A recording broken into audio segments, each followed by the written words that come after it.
look, human beings, we can't help ourselves but compare ourselves to others.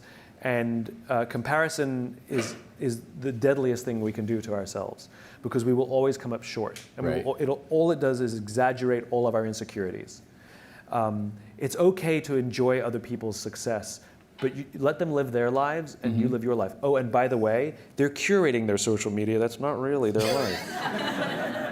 And so you're making decisions based on how you feel, based on their curated things. I know, I've talked to so many millennials. I know somebody who's out of work, really depressed, and yet she goes and does all these things so she has the appearance of this amazing, successful life.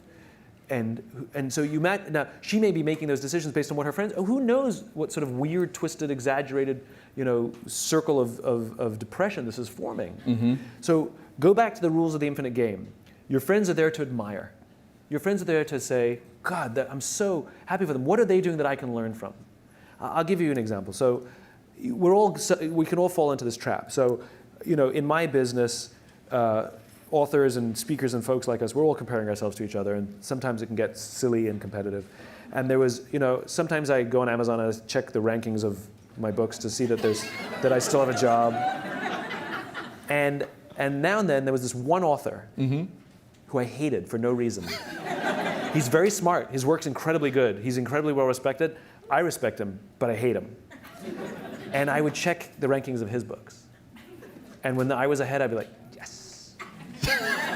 And when he was ahead, I was like, right? It would drive me crazy. And I had this weird abstract competition. Same thing, right? Social media happened to be Amazon rankings. Right. And I would check in all the time. I'd always check in, mine, his, nobody else, just mine and his. Anyway, I was at an event and we were interviewed together on the same stage.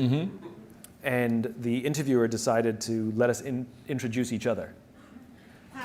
So I went first. I had to introduce him. And this is what I said. I looked at him and I said, you make me very insecure.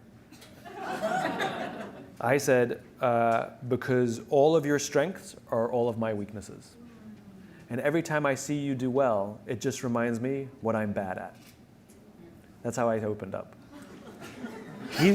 He turned to me and he said, funny, I feel the same way about you.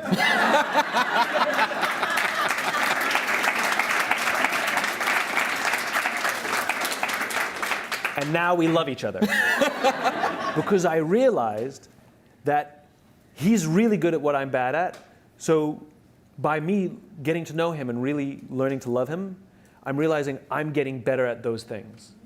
And I'm taking more pride in the things that I'm good at rather than thinking I have to be good at everything he's good at, right? So it's healthy to grow our own strengths and rather than be intimidated by the strengths of others.